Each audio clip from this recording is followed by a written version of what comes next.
Good morning बच्चों, कैसे हैं आप लोग? बढ़िया सर। बढ़िया। तो बच्चों आज हम लोग बात करेंगे वेव ऑप्टिक्स का सेकेंड पार्ट। अब फर्स्ट पार्ट में हम लोगों ने क्या जाना? फर्स्ट पार्ट में हम लोगों ने जाना जो कि कुछ इस प्रकार है: wave front, Huygens principle, reflection refraction, interference, coherent source, sustain interference और यंग्स डबल स्लिट एक्सपेरिमेंट। ये सारी चीज जानी। ये भी अब उसके बाद इसके सेकेंड फेज में बस एक सबसे महत्वपूर्ण टॉपिक है, वो क्या है? डिफ्रैक्शन। ये बताइए डिफ्रैक्शन क्या होता है?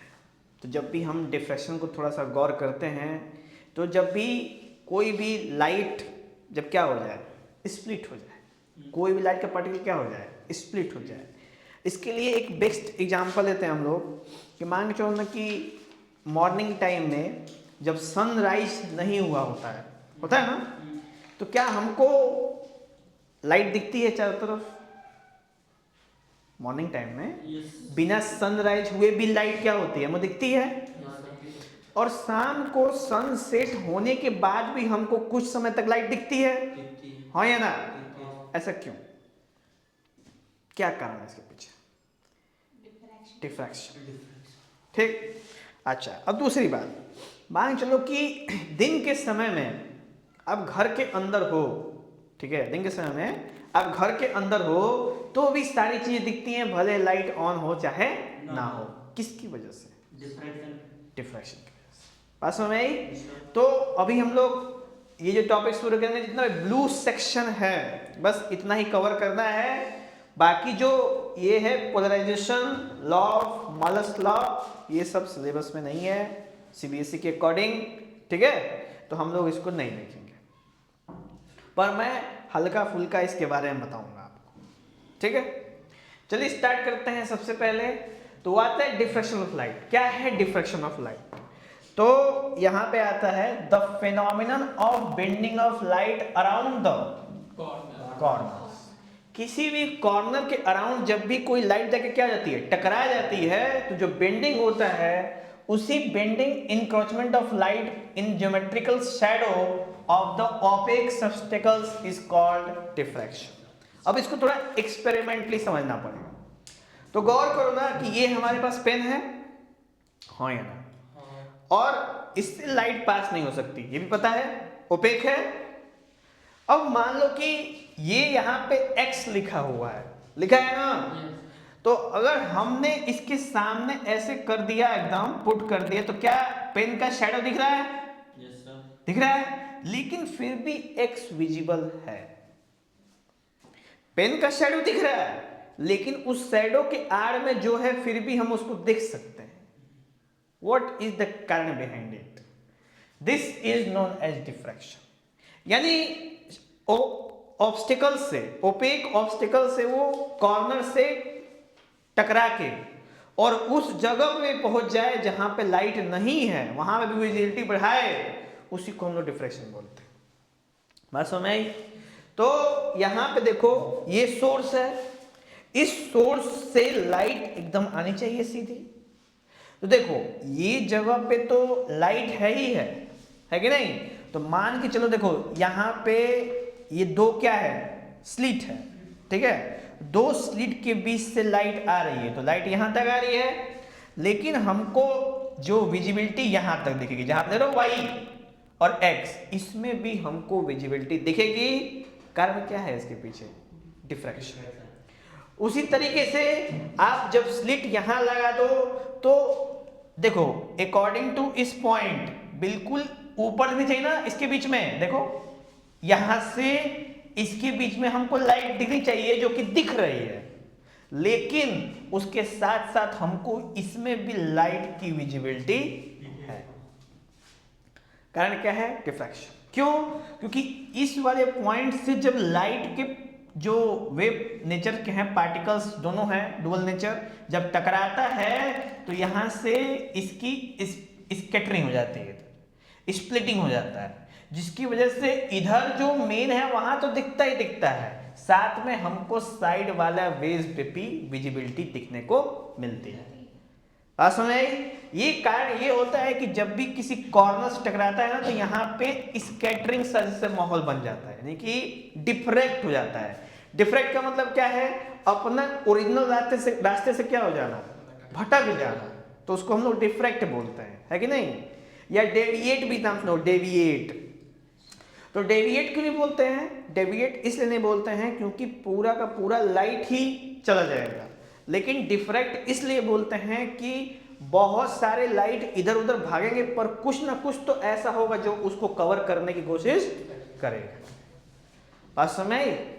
तो ये था हमारे पास diffraction at a single slit. यहाँ पे सिंगल स्लिट है, देख रहे हो, गौर कर रहे हो, X and Y region of diffraction. और जो भी इसमें एक्स और वाई आप रीजन देख रहे हो, वो रीजन कौन सा रीजन है, कौन सा रीजन है, ये डिफ्रैक्शन का रीजन है।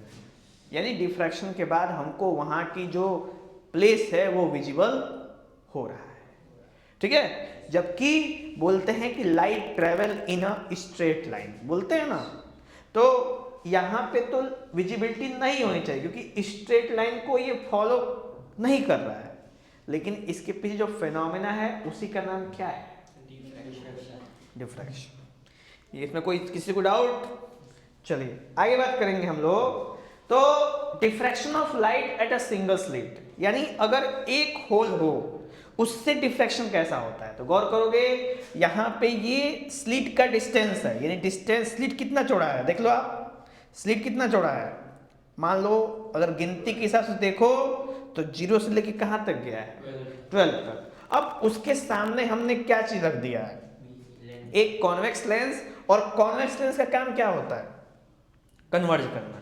तो जब ये सारे लाइट आ रहे तो सारा का सारा कहाँ पे मिलेगा, ये फोकस पे। और ये जो स्क्रीन है, इस स्क्रीन पे जो O पॉइंट है, जो O पॉइंट है, वहां पे लाइट की इंटेंसिटी क्या होगी, सबसे मैक्सिमम होगी कि नहीं होगी। और उसके अगल बगल में कैसी होगी, मिनिमम, ठीक है, क्योंकि पूरा का पूरा फोकस कहाँ मिल रहा है हमको, एक पॉइंट में मिल रहा है। तो देखो यहाँ पे the wavelets from the single wave front reach the centre O on the screen in same phase and hence interference constructively। सारे के सारों का हुआ इंटरफेरेंस। जब इंटरफेरेंस होता है कंस्ट्रक्टिव, तो वहां पे बैंड कैसा बनता है, ब्राइट। कैसा बैंड बनता है, ब्राइट। और जहां पे डिस्ट्रक्टिव होता है वहां पे कैसा बैंड बनता है, डार्क। लास्ट क्लास में आप नहीं थे, उसको आपने देखा कि नहीं देखा, हाँ, तो उसको देख लीजिएगा क्योंकि उसी का कुछ सेक्शन हम लोग यहाँ पे क्या कर रहे हैं, उपयोग कर रहे हैं, ठीक है। नेक्स्ट है हमारे पास सिंगल स्लिट के बाद आते हैं एट एन एंगल डिफ्रैक्शन।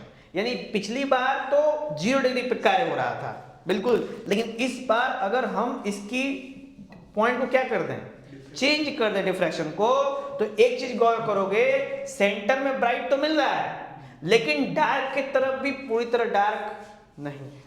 गौर करो, तो यहां पे है the wavelets from the single wave diffracted angle θ1 such that bn lambda reach the point P1। जो भी पेयर है 0 6 1 7 2 8 3 9 0 6, ठीक है, 2 8, जो इनके संग पैटर्न का क्रिएशन हो रहा है वो क्या है, इंटरवेट डिस्ट्रक्टिवली विद पार्ट डिफरेंस। यानी इसके एंगल को परिवर्तन करने की वजह से जो इसका ब्राइट, जो डार्क फ्रिंज है वो क्या हो गया है, चेंज हो गया है। यानी हमने यहाँ पे θ1 का परिवर्तन किया पूरे लेंस में, तो हमको वो चीज क्या हो गई, शिफ्ट हुई। और यहाँ पे जो इंटरफेरेंस हुआ है वो कैसा इंटरफेरेंस है, डिस्ट्रक्टिव इंटरफेरेंस है। और जब भी डिस्ट्रक्टिव इंटरफेरेंस होता है तो बैंड का फॉर्मेशन कैसा होता है, डार्क बैंड का फॉर्मेशन होता है। और इसके पीछे कौन रिस्पॉन्सिबल है, वो है एंगल, ठीक है। तो जो यहाँ पे the slit is imagine to be divided into 2 equal halves. यानी अब इस स्लिट को 2 इक्वल हाफ बांटा गया है, एक केस ये वाला और दूसरा केस ये वाला, यानी 6 से लेके 12 तक और 0 से लेके 6 तक। इन दोनों फेज को जब इक्वल डिवाइड किए और हमने एंगल क्या करा, बदल दिया, तो हमको जो मिला वो पहला डार्क फ्रिंज मिला। क्यों, क्योंकि पाथ में डिफरेंस हुआ, यानी रास्ते में क्या हो गया, डिफरेंस हो गया। क्यों, क्योंकि इससे पहले जब हम चर्चा कर रहे थे तो जब 0 डिग्री था तो कहां पे होता था, एकदम सेंटर में ब्राइट फ्रिंज, लेकिन जो ही एंगल में परिवर्तन हुआ हमको क्या मिल गया, डार्क फ्रिंज। सेंटर में जब ब्राइट मिल रहा था तो क्या हो रहा था, कंस्ट्रक्टिव, जब डार्क मिला तो क्या हो गया, डिस्ट्रक्टिव। बात समझ में आई। नेक्स्ट है हमारे पास at angle diffraction theta is equal to theta 2, यानी कि और परिवर्तन हुआ एंगल का, ठीक है। जब और परिवर्तन हुआ तो हमको और भी डार्क फ्रिंजेस देखने को वहां पे मिलेंगे। तो गौर करो, the wavelet from single wavelet diffracted angle theta 2 such that bn is 2 lambda and reach the point P2, यानी अब जो नया पॉइंट कौन सा बना है, P2। अब ये है दूसरा डार्क बैंड, वो था पहला P1, ये था दूसरा P2, और इस पे भी डिपेंडेंसी किसकी होती है, एंगल की। और दूसरी बात होती है पाथ डिफरेंस। क्या होता है, यानी अपने रास्ते में कितना ज्यादा उसने परिवर्तन किया है ओरिजिनल से। जिस समय सेंटर पे क्या बन रहा था, ब्राइट, उसी वक्त में जैसे जैसे एंगल में परिवर्तन करते गए वैसे वैसे डार्क बैंड की फॉर्मेशंस होती गई, ठीक है। तो जब भी हम डिफ्रैक्शन की बात करते हैं तो जहां पे कंस्ट्रक्टिव होता है वहां पे जो गौर करोगे ना, तो जो बैंड बनेगा वो सेंट्रल मैक्सिमम बनेगा, यानी मान के चलो कि ऐसा बनेगा, और फिर ये धीरे धीरे धीरे धीरे क्या हो जाएगा, ये धीरे धीरे क्या हो जाएगा, घटते जाएगा, ठीक है। सेंटर में जब जहां पे होता है ब्राइट तो सबसे ज्यादा ब्राइट बनता है, उसके बाद धीरे धीरे उसकी इंटेंसिटी क्या होती जाती है, घटती जाती है। जब इंटेंसिटी घटेगी तो वहां पे किसका फॉर्मेशन होगा, डार्क बैंड। बस में तो जैसे अगर तुम किसी जैसे क्या मान चलो, अब हम इसी लाइट की बात करें तो इस लाइट का मेन फोकस ये है, लेकिन अगर हम साइड वे की बात करें तो यहां के मुकाबले उस जगह पे लाइट क्या है, कम है। तो सेंटर ब्राइट, फिर हल्का सा धीरे धीरे जब सेंटर से दूर होते गए तो हमको क्या मिलेगा, डार्क मिलेगा। अभी मान चलो कि अगर हम इस वाले हैंगर को ही गौर करें, गौर करो इस हैंगर को, तो इस हैंगर का शैडो पड़ रहा है वहां पे, लेकिन उस शैडो के पीछे की चीज भी हमें क्या हो रही है, विजिबल हो रही है, ठीक है। तो यही है डिफ्रैक्शन का मेन फिनोमेना, यानी कि इंटेंसिटी तो कम होगी पर विजिबिलिटी बनी रहेगी। बात समझ में? नेक्स्ट है हमारे पास, चेंज हुआ है, हाँ। अब जैसे पिछली बार जब डिस्ट्रक्टिव होता था तो पहला ब्राइट, फिर ब्राइट, उसके बाद नहीं, फिर डार्क डार्क डार्क। तो ये डार्क और ब्राइट के बीच में जैसे एक पैटर्न बनता है, सेंटर ब्राइट फिर डार्क, फिर ब्राइट फिर डार्क, फिर ब्राइट फिर डार्क, और ऐसे इसकी इंटेंसिटी क्या हो जाती है, घटती जाती है। यही वाला पैटर्न आपको देखने को मिलेगा जब हमने एंगल में परिवर्तन किया और यहाँ पे वेवलेंथ में जो सीन चेंज करा। देखो इस कंडीशन में देखोगे तो सबसे पहले वेवलेंथ कितना था, लैम्डा, फिर कितना हुआ 2 लैम्डा, फिर कितना हुआ 3 लैम्डा बाई 2।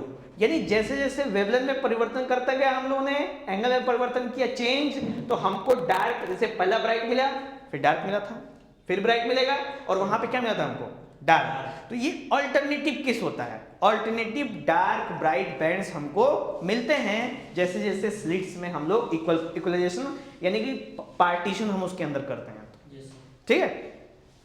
नेक्स्ट है हमारे पास, अब देखो डिफ्रैक्शन एट वेरियस एंगल्स। अब देखो इसका अगर सिंगल सिंगल को जब पूरे को कंबाइन करोगे तो आप देखो सेंटर में क्या मिल रहा है, ब्राइट मिल रहा है, फिर P1 पॉइंट पे क्या मिल रहा है, थोड़ा सा ब्राइट, डार्क डार्क P2 पे डार्क मिलेगा नहीं, P1 पे डार्क, फिर इस वाले केस में फिर ब्राइट, फिर P2 पे क्या और डार्क। यानी जैसे जैसे आप और इंटेंसिटी कर दो वैसे वैसे आखिरी में एकदम क्या मिलेगा, डार्क मिलेगा। मैं एक एग्जांपल दे सकता हूं आपको, आपके पास टॉर्च है, टॉर्च आप उसको रात के टाइम में किसी दीवार पे जलाना, जहां पे एकदम उसके सेंटर पे ब्राइटनेस क्या होगी, ज्यादा होगी, थोड़ा उससे दूर हटो तो ब्राइटनेस क्या होगी, कम होगी, थोड़ा और दूर तो ब्राइटनेस क्या होगी, और कम होगी। और ऐसे करते करते करते करते एक समय आएगा जहां ब्राइटनेस क्या हो जाएगी, खत्म हो जाएगी। मतलब एकदम से आती और एकदम से जाती नहीं है, ये बिल्कुल स्मूथ प्रोसेस होता है। Centre bright dark, bright dark, bright dark, और एक समय डार्क, काम खत्म। जहां तक लाइट पहुंचेगी नहीं तो क्या मिलेगा हमको, वहाँ पे विजिबिलिटी विजिबिलिटी रहेगा नहीं, ठीक है। Yes, sir. नेक्स्ट है हमारे पास the path difference between 0th wavelet and 12th wavelet is Bn, जो कि अभी जो थोड़ी देर पहले हम लोग जितना भी डिस्कशन किए हैं वो सभी डिस्कशन से हमें क्या पता चलता है, क्या पता चलता है बच्चे, ये देखो यहाँ पे दिया हुआ है कि if theta is the angle of diffraction, d is the slit width, then Bn is d sin theta, यानी कितना उसके अंदर जो परिवर्तन हुआ है उसको हम किस में रिप्रेजेंट करेंगे, साइन में, साइन एंगल के फॉर्म में रिप्रेजेंट करेंगे, ठीक है। तो उस केस में जब मिनिमम की बात आएगी तो उस केस में फॉर्मूला क्या रखेंगे, theta n is equal to n lambda by d, और जब हम लोग ये कौन से वाले के लिए है, nth secondary minimum, the slit can be divided into 2 unequal part. गौर करो यहाँ पे स्लिट को कितने भाग में बांटा गया था, एक सेकेंड आए तो कितने इक्वल भाग में बांटा गया, 2, जब 2 भाग में बांटा गया। यहाँ पे कितने भाग में बांटा गया, 4, यहाँ पे कितने भाग में बांटा गया। अब इसी को गौर करो इस पैटर्न पे, तो जब स्लिट को डिवाइडेड इनटू 2 अनइक्वल पार्ट, उस केस में हमारे पास एंगल कितना बनेगा, theta n is equal to n lambda by d, जहां पे n is equal to natural number 1 2 3 4। और जब दूसरे केस में बात करेंगे सेकेंडरी मैक्सिमा में, the slit is divided into 3 5 7 equal part, यानी स्लिट को 3 5 7 में डिवाइड कर रहे थे जब ब्राइट मिल रहा था, लेकिन जब डार्क मिला था तो उस केस में किस में कर रहे थे, 2 कहाँ गया,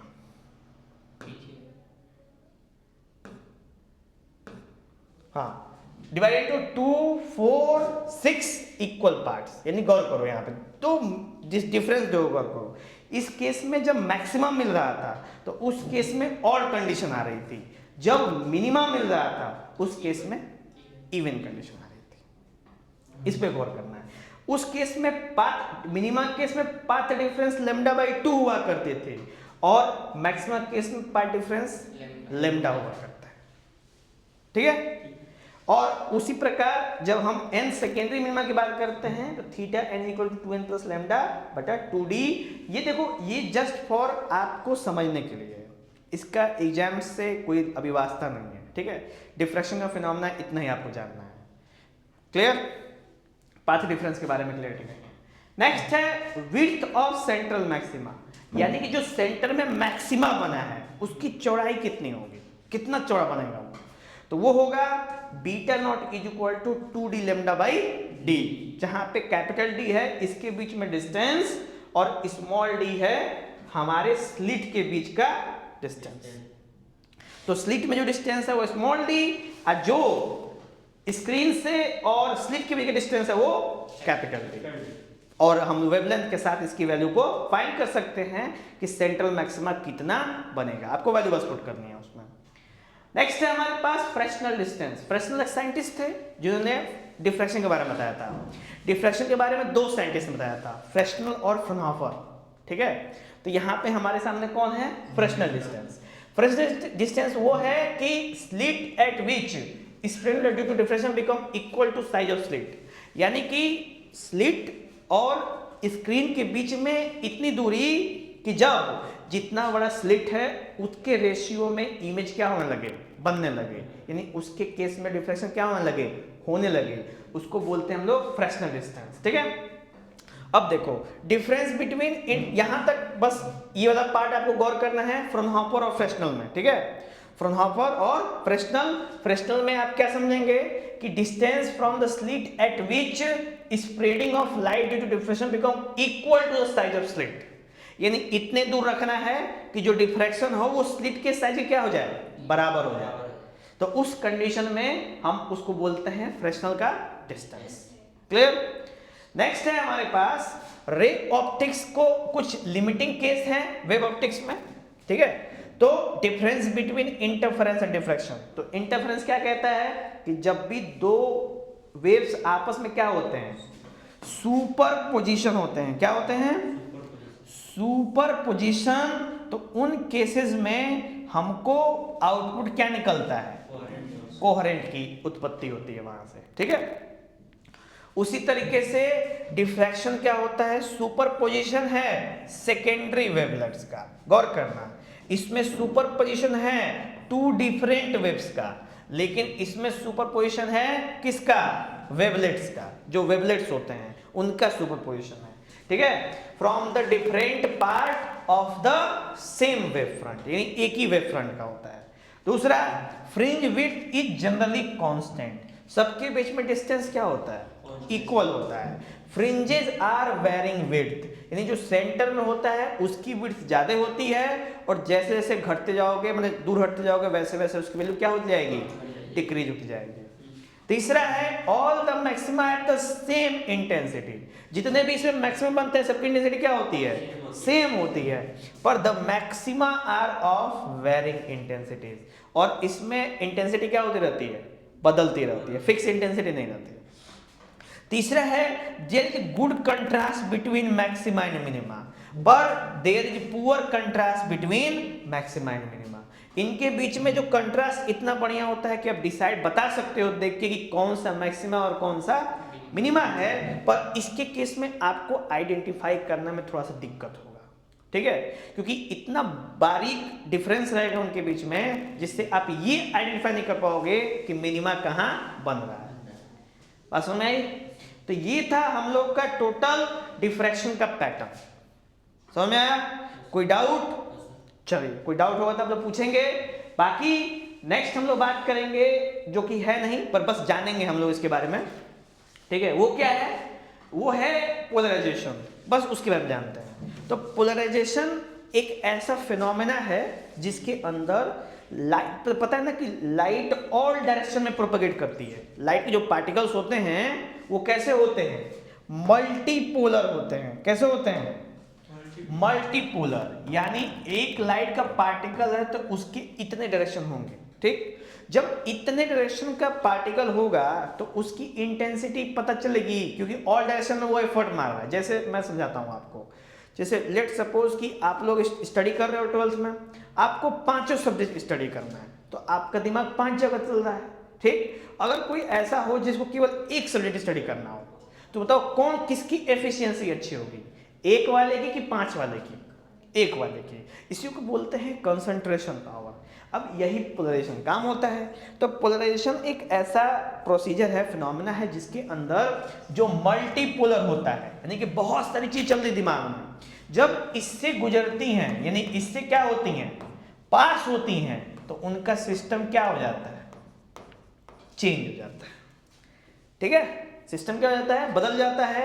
अब इनका डायरेक्शन चेंज हो जाता है। अब ये भी, इनके भी दिमाग में 5-6 चीजें नहीं चलती, अब केवल वो एक चीज पे फोकस करते हैं, तो वो आगे तक जाते हैं। भाई जानते हो, जो 5-10 चीज सोच रहा है वो ज्यादा दूर तक नहीं जाता, क्योंकि उसकी एनर्जी क्या हो जाएगी? घट जाएगी। क्यों? क्योंकि वो बहुत ज्यादा एनर्जी इसी तरह से क्या कर रहा है? वेस्ट कर रहा है। लेकिन सोचो कि जब तुमको पता है कि तुमको ये करना है, तुम उसी पे अपनी एनर्जी, सारी एनर्जी उसी पर कॉन्सेंट्रेट कर रहे हो, तो आउटपुट क्या मिलेगा वहां से? बहुत बढ़िया मिलेगा। यही जो कंडीशन है इसी को बोलते हैं पोलराइजेशन, और इसका उपयोग किया जाता है व्हीकल्स में। व्हीकल समझते हैं? जो ट्रक्स वर्क्स होते हैं, जो 4 व्हीलर्स होते हैं, उसमें जो आगे का जो हेडलाइट लाइट होती है ना, वो उसके अंदर पोलराइजर लगा होता है। कैसे? तो पोलराइजर, जैसे मान लो ना, लाइट 2 तरह की, एक लॉन्ग होती है, एक शॉर्ट होती है। शॉर्ट में पोलराइजेशन का उपयोग बहुत ज़्यादा नहीं होता है, क्योंकि लाइट को छीट के देना होता है। मतलब जहां भी गाड़ी चलती है नजदीक में ना, उसका पूरा पूरा लाइट क्या होता है? बिखरा होता है।